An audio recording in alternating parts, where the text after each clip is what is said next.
What is going on, everybody? Washington here, back with another figure to review. For this review, I'm going to be reviewing Tri-Sentinel, the figure that I collected for that I had to collect all these 7 figures just to collect this big guy here. He's actually a really tall figure. Like, comparing to them, he looks really tall. It's like 8.5 inches, almost 9 inches. And yeah, this is the Tri-Sentinel. He's got a really thin body, really thin legs, really thin arms. He's got 3 legs, 3 heads. That's why it's called the Tri-Sentinel for a reason. And he's got the 4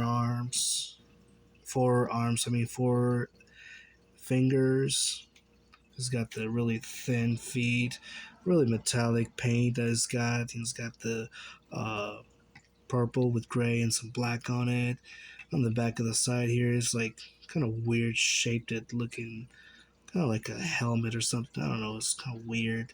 And the heads are really difficult to peg in because it's just this ball peg, and then the peg hole's like really small, so you really have to like force it in there. And if I try swiveling the heads, they'll just come right off, so I just tried not to mess with them. So yeah, the head, it's got like a really thin waist for this big upper torso body that it's got. It's really kind of like unbalanced. Yeah, it's a little unbalanced. And like for the feet, the feet are small, just like any regular Marvel Legends feet.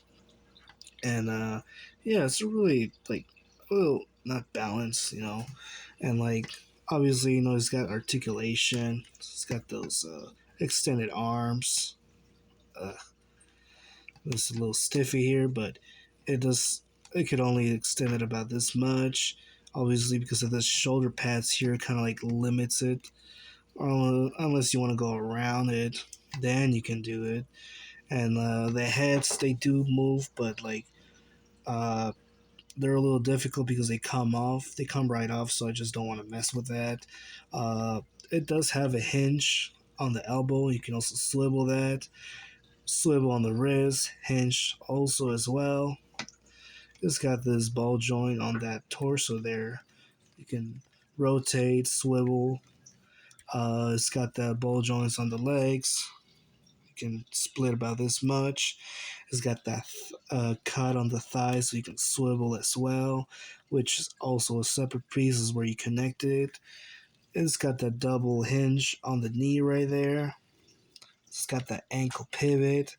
You can hinge up and down. And yeah, compared to all the 6-inch Marvel Legend figures, he's actually pretty tall. Like, yeah. And a little unbalanced too, due because the way how he upper torso and then like the really thin legs and thin body. I mean, it's a little unbalanced, but yeah, he's actually pretty tall for these Marvel Legends figures.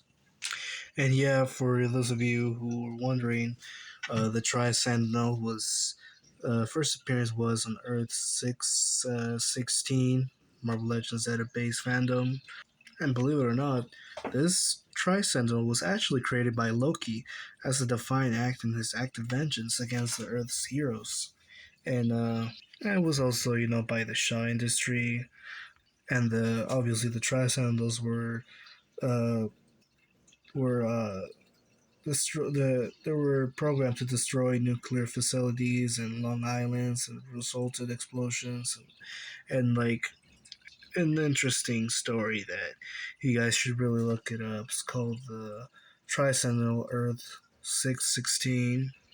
And yeah, for comparison size, here you see him with Batman, 7-inch Batman from Mattel, and a 6.5-inch Eugene from the Shazam characters, 6.5 inches, both figures from Mattel. 2 6-inch DBZ figures from Dragon Stars. 2 7-inch Lucha Libres from Jazzware. 2 7-inch Dark Knight's Death Metal DC characters from McFarlane. For Diamond Select, here you see him with a 9-inch Colossus and an 8.5-inch Beast.